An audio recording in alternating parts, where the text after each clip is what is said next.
Olá, olá amigos do canal Toy História, tudo bem com vocês? Eu sou Gilberto, sou formado em História. Vamos seguir aqui com a nossa série sobre a Inquisição. Nos 3 vídeos anteriores, falei das Inquisições católica, espanhola e portuguesa, respectivamente. Neste 4º e último vídeo da série, vou trazer os principais fatos da Inquisição protestante. Veja bem, pessoal, não vamos tratar aqui da Reforma protestante, e sim da Inquisição protestante, que, apesar de estarem de certa forma interligadas, surgiram em situações e propósitos diferentes, beleza? Em um outro vídeo, aí sim, eu falarei sobre a Reforma Protestante. Basta que vocês deixem aí nos comentários. Na verdade, além dessas inquisições que estamos tratando aqui, outras tantas existiram pela Europa e, sem exceção, todas elas, através de seus líderes e representantes e em nome de Deus, perseguiram, prenderam, julgaram e condenaram milhares de pessoas à pena de morte, geralmente culpados e, em alguns casos, inocentes. Ou seja, por mais que essas instituições foram originalmente implementadas e postas em prática sob a alegação de que estavam preservando a santidade, os bons costumes e princípios da igreja e de seus seguidores, a partir de um determinado momento, elas se perderam pelo caminho e se desvirtuaram do propósito inicial e deu no que deu. Os protestantes também empreenderam uma inquisição totalmente submissa ao poder político da época. Os historiadores geralmente se referem apenas à Inquisição católica e se silenciam hipocritamente sobre os eventos ocorridos nos territórios protestantes. Eles que clamavam pela liberdade religiosa nos países católicos, em seus próprios territórios, suspendiam rapidamente a celebração da missa e obrigavam os cidadãos, por lei, a assistir os cultos reformados. Também destruíram os templos católicos e as imagens sagradas, além de assassinarem bispos, sacerdotes e religiosos. Foram muito mais radicais em seus territórios do que ocorreu nos territórios católicos. Citaremos apenas alguns exemplos, já que quase todas as fontes pesquisadas apenas se referem à Inquisição católica e quase nenhuma sobre a Inquisição protestante. O massacre dos monges da abadia de São Bernardo do Bremen no século XVI foram assassinados, esfolados e atirando-lhe sal na carne viva, sendo a seguir pendurados no campanário por bandos de protestantes. Henrique VIII mandou queimar milhares de católicos e anabatistas no século XVI. Mas foi sua filha católica, Maria, que acabou recebendo o título de Maria a Sanguinária. João Servet, o descobridor da circulação do sangue, foi queimado em Genebra por ordem de Calvino. Porém, é comum se recordar apenas do caso de Galileu, o qual não foi justiçado. Quando Henrique VIII iniciou a perseguição protestante contra os católicos, existiam mais de 1000 monges dominicanos na Irlanda, dos quais apenas 2 sobreviveram à perseguição. Na época da imperatriz protestante Isabel, cerca de 800 católicos eram assassinados por ano.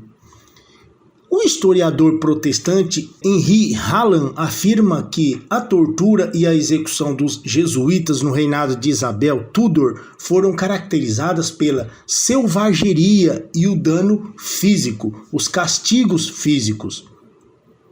Na Alemanha luterana, os anabatistas eram cozidos em sacos e atirados nos rios. Na Escócia presbiteriana de John Fox, durante um período de 6 anos foram queimadas mais de 1000 mulheres acusadas de feitiçaria. Já nas cidades conquistadas pelo protestantismo, os católicos tinham que abandoná-las, deixando nelas todas as suas posses, suas riquezas, seus bens, ou então converter-se ao protestantismo. Se fossem descobertos celebrando a missa, eram condenados à morte. Em 1530, os seus comentários ao Salmo 80, Lutero, lembra Martinho Lutero, aconselhava aos governantes que aplicassem a pena de morte a todos os hereges. No distrito de Torgau, Suíça, um missionário zugliano, liderando dezenas de protestantes, saqueou, massacrou e destruiu o mosteiro local, inclusive a sua biblioteca e o acervo artístico-cultural. Assim, o protestantismo destruiu parte do patrimônio cultural europeu, que era protegido e aumentado pelos monges e fiéis católicos. Em Zurique, foi ordenada a retirada de todas as imagens religiosas, relíquias e enfeites das igrejas, até mesmo os órgãos musicais foram levados. Os católicos foram proibidos de ocupar cargos públicos. A assistência à missa era castigada com uma multa na primeira vez e com penas mais severas nas reincidências. Em Leif, no dia 4 de abril de 1525, 3.000 camponeses, liderados por um ex-sacerdote católico, tomaram a cidade, saquearam a igreja e assassinaram os católicos.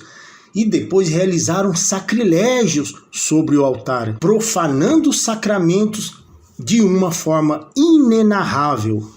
Pessoal, um fato que pareceria nunca ter ocorrido se não tivesse sido tão bem documentado foi o saque de Roma. Até mesmo muitos católicos não sabem que tal fato aconteceu.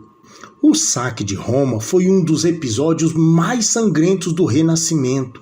No dia 6 de maio de 1527, os membros das legiões luteranas do exército imperial de Carlos V promoveram um levante e tomaram de assalto a cidade de Roma.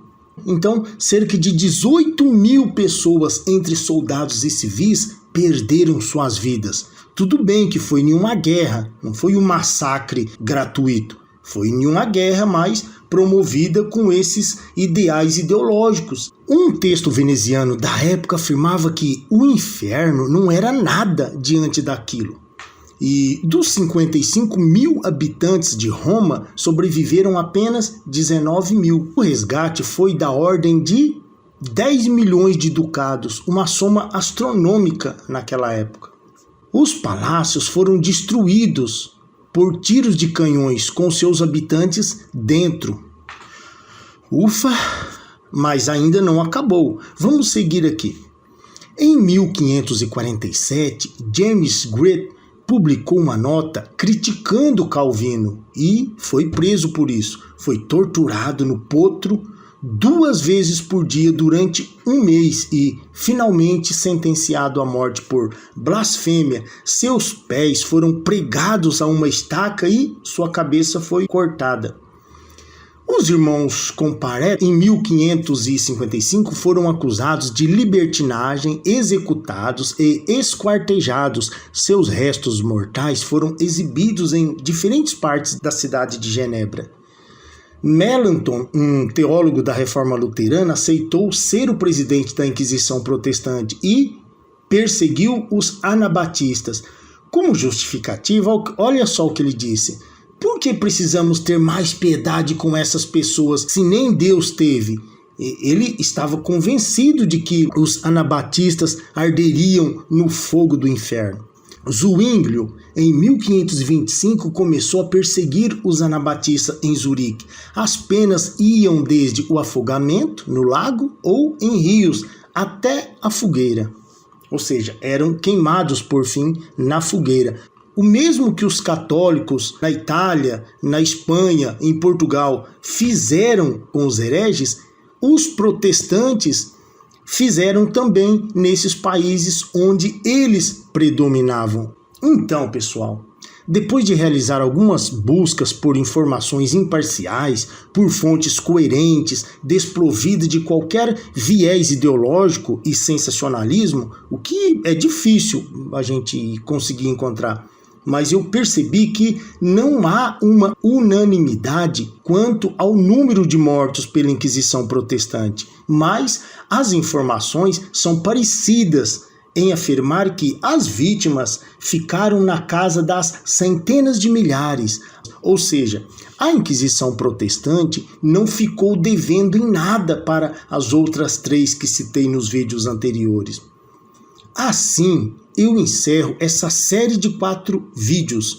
Eu espero ter ajudado a vocês a entenderem que, por mais que os líderes dessas inquisições, com o apoio das leis, das autoridades e dos reis, em princípio, foram movidos por sinceros sentimentos e zelo pela fé, mas cometeram excessos e, de propósito ou não, praticaram crimes terríveis em nome de Deus. Então, eles mataram e deixaram um enorme rastro de sangue, sequelas e feridas que ainda hoje não cicatrizaram. Pessoal, por hoje era isso. Eu te espero para o nosso próximo vídeo aqui do canal Toy História, beleza? A você, meu muito obrigado!